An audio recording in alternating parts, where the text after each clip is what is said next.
Okay, students. So today we'll be studying resonance. So what is resonance? You see, this you have studied in your high school physics, that if the for a forced oscillation or a forced vibration, that is when there is an externally applied periodic force.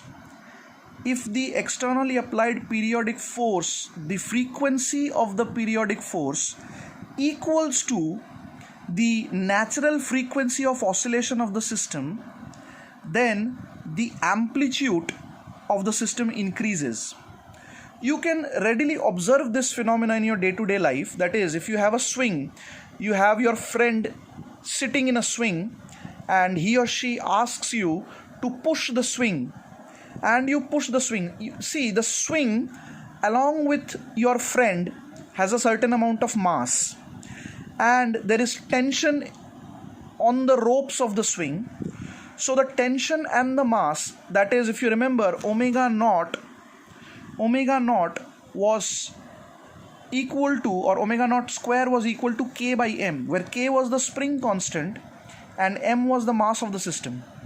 So it depends on the properties of the system. The natural frequency of vibration or oscillation depends on the properties of the system. In this case, it is the spring constant and the mass of the system.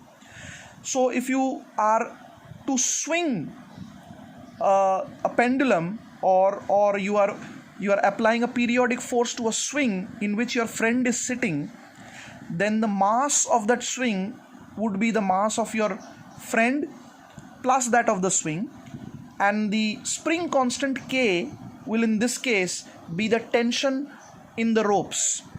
So omega naught will depend on the properties of the system, that is tension in the ropes and the mass of the swing plus your friend.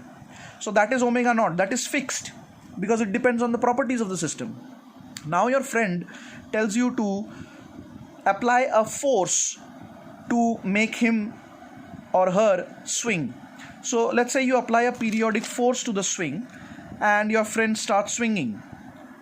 You have occasionally seen that if the frequency of your applied force is equal to the natural frequency of that system, that is omega naught, then the swing suddenly gains amplitude. That is, it starts to swing at a much greater amplitude, and this phenomena is called resonance.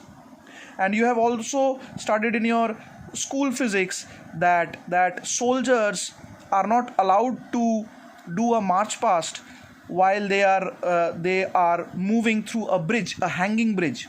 So if you see a hanging bridge, that hanging bridge is going to have a natural frequency of oscillation, and if the frequency of their march past, see, the soldiers when they do march past, they have a certain frequency of march past, and that is the forced frequency, that is the frequency of the external force.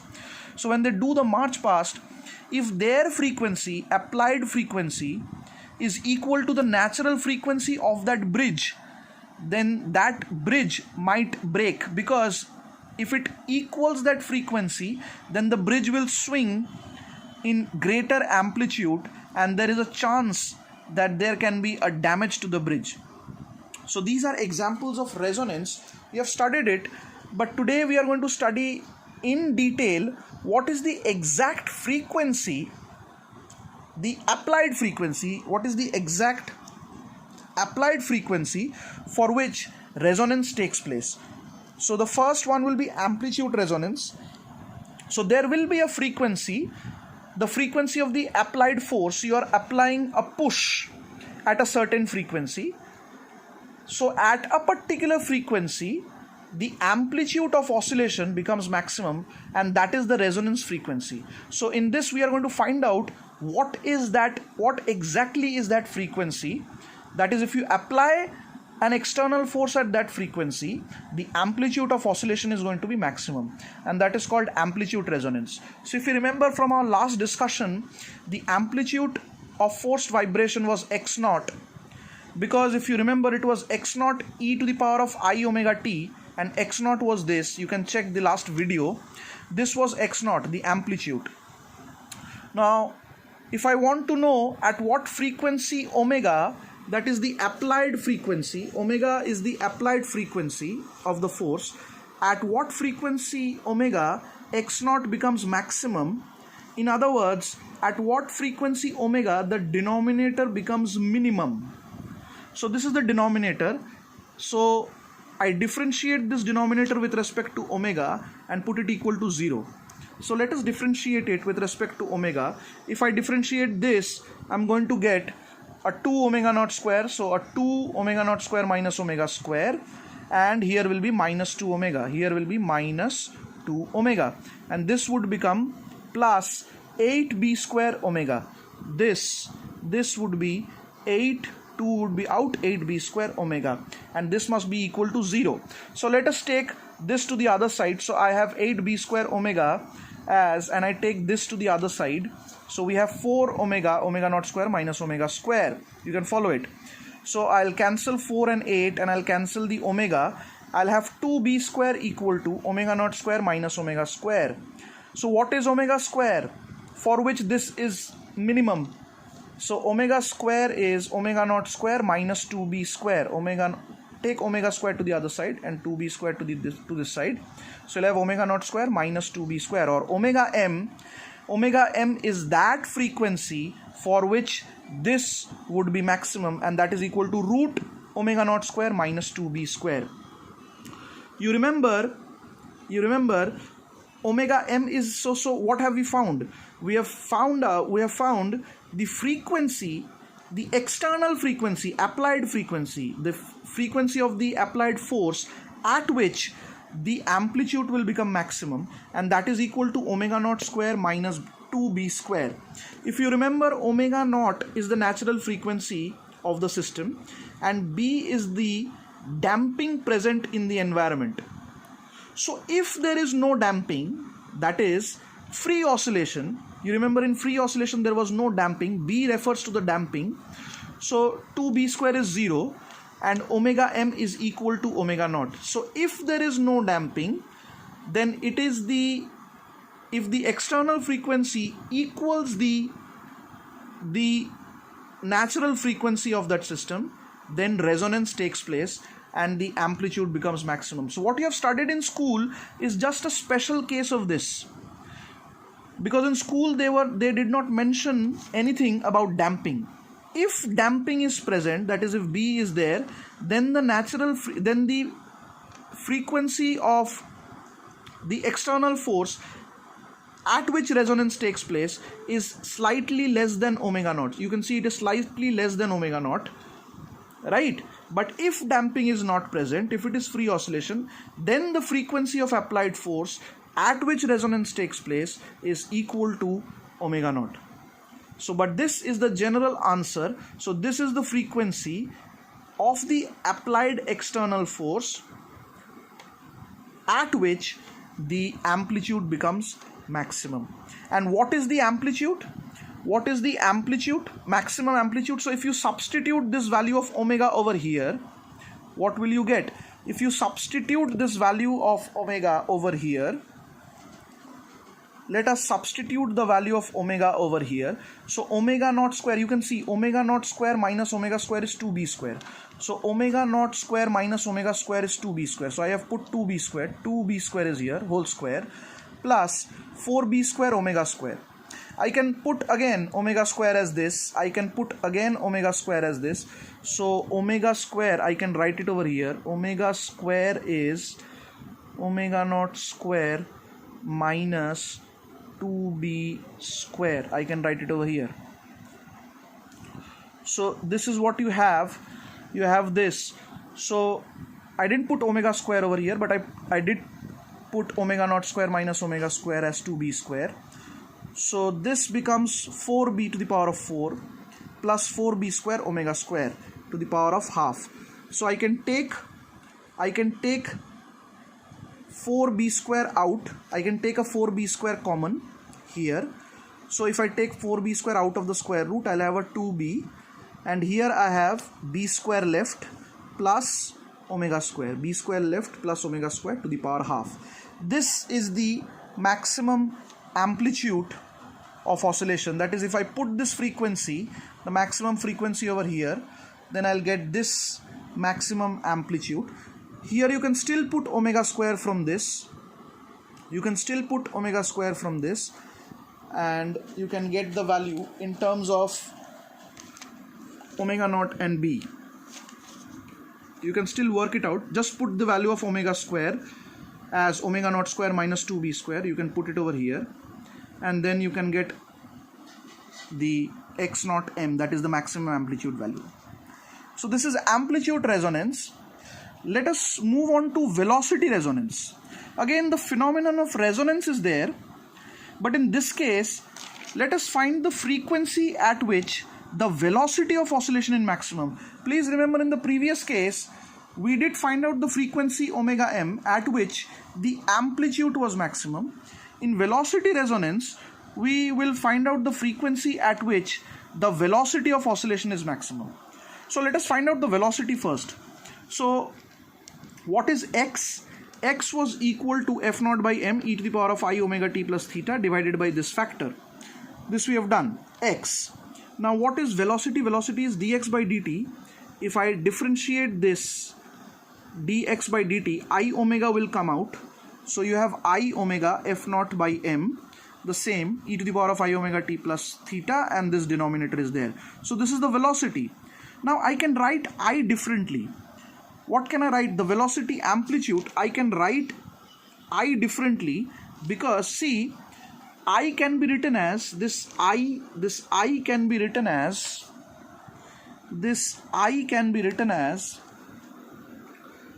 e to the power of I pi by 2. I can be written as, I repeat, I can be written as, the imaginary I can be written as e to the power of I pi by 2. Why? You can see what is, so I can be written as e to the power of I pi by 2. Why? Because e to the power of I pi by 2 can be written as cos pi by 2. If you remember, e to the power of I theta can be written as cos theta plus sin theta. So it is cos pi by 2 plus I sin pi by 2. Cos pi by 2 is 0, sin pi by 2 is 1. So I have I. So I can be written as e to the power of I pi by 2. So instead of I over here, I can write this as, I can replace this with e to the power of I pi by 2. I can replace this.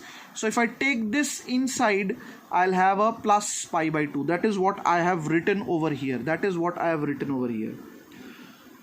So I can be written as e to the power of I pi by 2, can be taken inside this. So it is omega t plus theta plus pi by 2. So this is the velocity. So see, this was your displacement and this is your velocity. What is the phase of the displacement? The phase of the displacement is omega t plus theta. Remember, the phase is that which is inside this e to the power of I term. That is the phase. So the phase of displacement is omega t plus theta, and the phase of the velocity is omega t plus theta plus pi by 2. So you can see there is a phase difference of pi by 2 between the velocity and the displacement of a forced oscillator. So in a forced oscillator, a question might come, prove that there is a phase difference between the velocity and the displacement. So take this as the displacement, differentiate it with respect to time, you will get an I outside. This I implies there would be an e to the power of I pi by 2. So the moment you put this, the phase becomes omega t plus theta plus pi by 2. So this and this has a phase difference of pi by 2, and hence proved. But this is not what we are trying to find out. We are trying to find out the frequency at which this velocity amplitude, see, this is the phase and the amplitude is this. So velocity is, this is the velocity amplitude and this part is the phase. What I want is, what is the frequency of applied force for which the velocity becomes maximum. The same thing done for displacement. we found out the frequency of applied force at which the displacement became maximum. In this case, we are trying to find out the frequency at which the velocity will become maximum. So again, there would be differentiation, and we are going to put it equal to 0. But before that, a bit of manipulation. So I can write the velocity amplitude as, thus the velocity amplitude can be written as this. So only this term, this is the velocity amplitude. So I can write omega down over here. See, I have skipped some steps, but please think about it. I'll explain. Omega can be written down in the denominator, dividing the denominator. So if in other words, if I divide the numerator by omega and divide the denominator by omega, so you won't have an omega in the numerator. So if I divide the denominator by omega, if you take omega inside the square root, you will have omega square. So you see, I've taken omega, dividing this by omega, and if you take that omega inside the square root, you will have omega square. Because see, if you omega square and square root would cancel out, and outside it will be omega. So omega square is inside the square root because you are dividing it by omega. So omega square is there. Now take this omega square. Now you are dividing this by omega square plus this by omega square.